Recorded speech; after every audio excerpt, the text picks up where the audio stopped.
Speaking of people who don't do their best, though, we have a video for you of a return visit from this person who loves to make their appearance on our show because they just love to say such stupid things.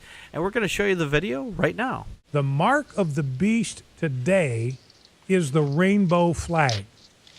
You think about the number of examples, and I just ticked through a list of examples here of people who were unable, who were not allowed to engage in commerce because they would not take the mark of the beast on their hands or on their foreheads. They would not allow the beast to dictate to them what they did with regard to the homosexual agenda, what they did or what they thought.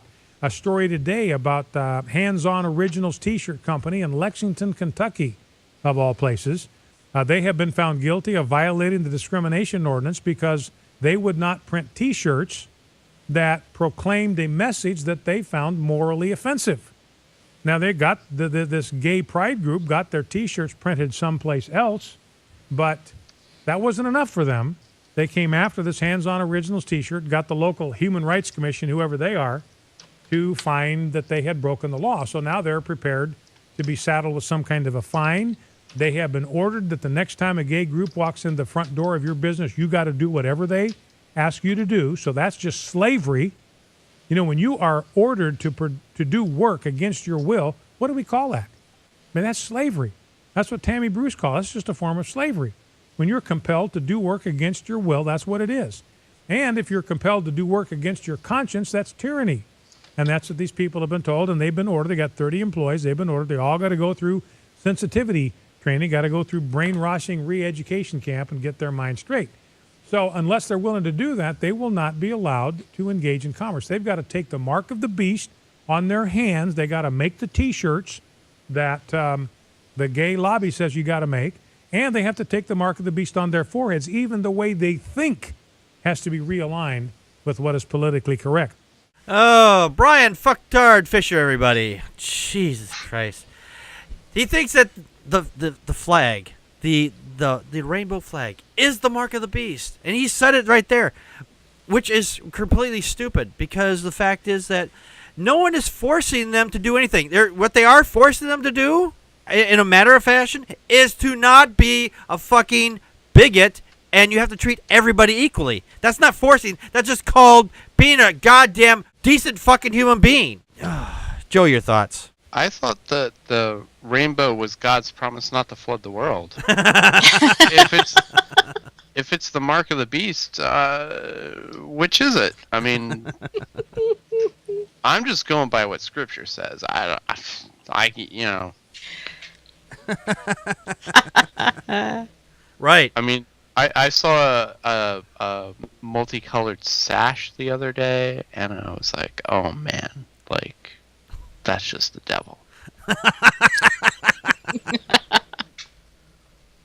That's 666 or 667, depending on which Bible translation you agree with. But I mean, what does it really matter? There's a mark of the beast, depending on the math or the colors of the fonts. It's like My Little Pony. Yeah. Male fans of that show are called bronies. Yes. Bronies are often called gay because they like a girl show.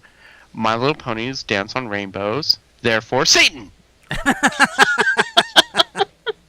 Doc and Jogging in the chat room said if all the gays are going to hell, it's going to be fabulous down there. Think of all the fractals on the disco balls that'll be down there just from the lights from hell. Right. You know, one of the things is, though, when Brian Fisher goes, he's saying that the gays forced them to make their shirts. I mean, or they said, well, they got the shirts made somewhere else. But they have to supposedly placate to the next group that comes in that's gay and says, hey, we want shirts made. You know that if this company had said, you know what, we don't want to print your religious message because we don't want to deal with your religion, they would sue to make sure that they were inclusive to their religion. And if they didn't get what they want, they would say, see, that's persecution. We're being persecuted for our religion. But they don't see it that way. If it was the other way, but since it's a gay company going to gay people or corporation, whatever it was dealing with, that wanted to get these shirts printed up there, they think that they get to be exclusive to everybody else who's not in their special club. Connie, your thoughts? I've done the math. Okay, I broke out some of my old, like, numerology-ish books. Brian Fischer, that's 12 letters in both names. So if you divide 12 by the two names, you get 6. And if you add up the letters in the name of his show, Focal Point, that's also 12, 2 words, and you divide it by 6. Now, when he was born on April 8th, 1951, and that adds up to 28. Now, I want it to come out to 666, so I'm going to do what everybody else does, and I'm going to say that instead of 2 plus 8 is 10 or anything else, I'm going to say that 8 minus 2 equals 6. So Brian Fischer is the mark of the beast because that adds up to 666, and that's the mark of the beast. So, booyah! You bring it, my Mr. Brian Fischer. You're the Antichrist. Brian, there you've proved Brian is the Antichrist. Thank you. Mathematically, Brian Fischer is the Antichrist. We need to make him his own little picture now. From the now, it has a little mark of the beast on his forehead and everything. Right. Yay. Anyone have any last thoughts on this? Nope.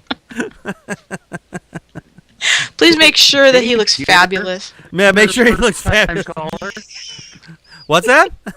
Can you hear me? Oh, hello. We have a caller. We have Dave on the line. Dave, your thoughts? Yeah, a long-time listener, first-time caller. I was calling. I was calling because I had the thought, as you said, that it's slavery. I've never heard of slaves who got paid for their work. I don't know. I mean, it just doesn't sound very much like slavery to me. If you're getting paid, isn't that the definition of slavery? Not right. Getting paid, working for no money. Right. That would be working. Bazinga. That's right. They get paid. They're right. They're getting paid. They are getting paid for their work. So there's no slavery there. So I don't know where Brian's coming up with that. It's just like because you're being forced to do it. And Dave? Yeah, you know. You're a sexy beast. On that note, I'm hanging up. Fisher's just into whips and chains. Yes, he's just into whips and chains, apparently.